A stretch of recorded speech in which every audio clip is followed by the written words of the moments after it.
В Башинформе на пресс-конференции подведены итоги работы Управления по недропользованию по Республике Башкортостан. Геологоразведочная работа – это основная функция, это организация государственного геологического изучения недр за счет средств бюджета Российской Федерации и за счет бюджета предприятия, средств предприятия.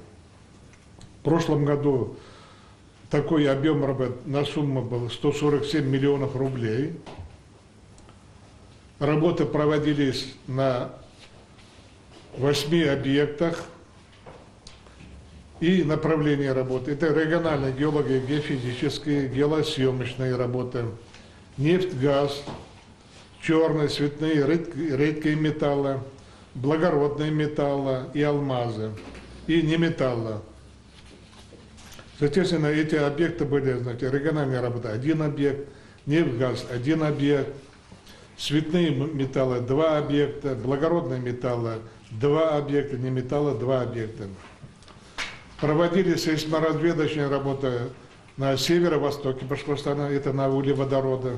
Добычей нефти и газа в прошлом году занимались 7 организаций. На территории Башкортостана добыто около 15 миллионов тонн нефти. Специалисты отмечают, что в последние годы, благодаря успешному применению новых методов повышения нефтеотдачи пластов, удалось стабилизировать уровень добычи нефти из месторождений республики.